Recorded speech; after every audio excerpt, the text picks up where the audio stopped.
Last Sunday, we tried shutting down the Oscars to show celebrities that having an art show ain't cool while you actively support genocide. There were 2 protests that day. In the morning, people took over the streets and blocked traffic in Hollywood until they were confronted by LA's most notorious violent protesters, the LAPD. Like, dude, look at this. This fight isn't even fair. I wonder what the media had to say about it. Protesters asking, how can Hollywood be celebrating when Palestinians are starving? Police out there in riot gear, no apparent problems. Right. The mainstream media will always downplay what cops do because they're sleeping in the same bed together. Heh, somebody threw a sign at him. Oh no, watch out, you pissed off his buddy. He's gonna shoot you. He's gonna shoot you with his Nerf gun, watch out. He's got a green Nerf gun. A second protest happened later that afternoon where an estimate 1,000 people showed up. Alana Hadid and Macklemore came in support, and Moore gave a pretty moving speech. What happened to our humanity? Where is our heart in this moment? What happened to our voices? I still think Good Kid, Mad City should have won the Grammy. Anyway, the streets were so jammed that celebrities had to get out of their limousines and walk to the Oscars. Including Ariana Grande. And we made Disney's lead dickhead, Bob Iger, wait an hour. And no, Ariana, that wasn't traffic. That was us protesting genocide in your shitty show, and we made your ass walk. Riot cops blocked us halfway to the Oscars, so we had to turn around and find another route. Oh, and check out my f***ed up Joe Biden sign.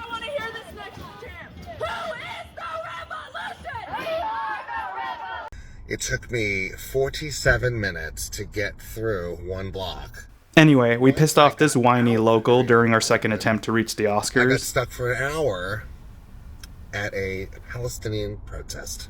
Yeah, and you wasted 2 minutes of my time with your privileged whining. The cops blocked us off again as we were going up some side streets, so we turned around again, but this time we outran them and finally made it to Hollywood Boulevard. And we almost broke into the back entrance of the Oscars. Now, there was a tense moment earlier. We have video from SkyCal to show you the moment when, at one point, a small group of protesters did open the fence around the show entrance and try to get in, only to be immediately confronted and pushed back by LAPD. At its peak, it's estimated there were about 1,000 protesters on the streets here in Hollywood. They publicized this as an attempt to shut down the Oscars. They did not do that, but they did disrupt things, causing a traffic headache for guests. For the record, LAPD is the real traffic headache because they literally blocked miles of streets and put up fencing everywhere. Like, literally, they have such an unhealthy obsession with walls, people. I wonder if sunlight even touches their homes. Besides, we weren't trying to stay on the streets. They were the ones keeping us there. We were just trying to march in and shut down the Oscars. Oh, look, here's when a cop slams a fence at us.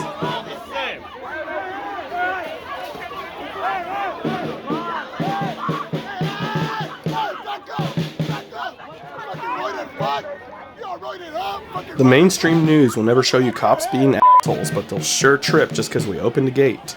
You cannot be there, it is unsafe. And Pinocchio here told us to go home. Before we could, everybody was here, right? Here he is, talking to us a little earlier. To the Oscars and okay, the sidewalk. So we have a traffic plan in place. We're having blocking because of the amount of people and vehicles. If you can get them up on the sidewalk, maybe we can reorganize that. Hey, turn around, go that way, right now. Turn around, or you're gonna all get arrested. Like, bro, we're protesting on the sidewalk now like you asked us. Now you want to arrest us? I swear to Abrahamic God, cops are the biggest gaslighters. But we decided to stay.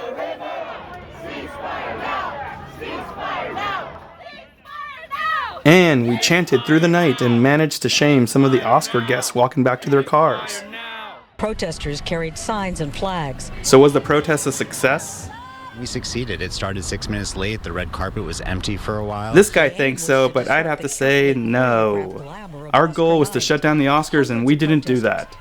And while delaying the show and making celebrities walk did cause an inconvenience, it did little to bring the attention we wanted for Gaza.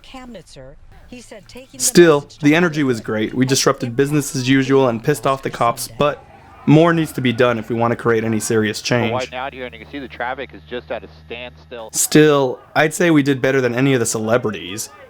Wearing red pins and making a few half-assed statements about Gaza is a pretty useless way of using your platform. Like, you guys are millionaires with real social influence and that's all you got. And Billy right here, Billy! Some people thought Jonathan Glazer's speech was the shit, but I thought it was weak. Our film shows where dehumanization leads at its worst. Better than saying nothing. He did deliver the speech without his billionaire daddy's permission though, which I guess is kind of cool. Also, the Oscars YouTube page never uploaded his speech. Overall, the Oscar clown elites and their response to Gaza was a disappointment. In Hollywood, we have no heroes, folks. And as it turns out, musicians have more backbone for Palestine than Hollywood does. 100 performances canceled their appearance at South by Southwest to boycott the U.S. military for funding the event. A friend of mine made a good point about how douchey Marlon Brando used his platform better in 1973 to protest law enforcement for killing 2 American Indian activists at Wounded Knee. That's the year Sacheen Littlefeather, a Native American activist, went up on behalf of Brando to say "F the Oscars, F the award," and then talked about America's still ongoing oppression and persecution of indigenous people. Good job, Pretendian. Miyazaki chose not to show up that night, but I couldn't tell if it's because he was showing solidarity for Palestine or if he was just pissed a movie about dropping the bomb on his country was winning that night.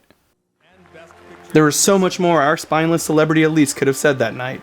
Nothing was mentioned about the Israeli siege on Gaza, which has left 500,000 people starving and many dying of hunger. Nothing about the flower massacre and how Israel baits people with humanitarian aid before gunning them down. Nothing about the record bombings. No mention of Aaron Bushnell. All events that have been in the public conscious for weeks. It's become obvious Israel has Hollywood by the balls and that anybody who tries to really challenge their imperialist agenda risks losing their career. Like Melissa Barrera, who got fired from the Scream franchise for calling out Israeli atrocities against Palestine. It takes a lot of courage to take that level of heat, but that's the sort of courage we need here in the US of assholes. Anyway, I end the video with this for anybody who remembers the actor strike. I've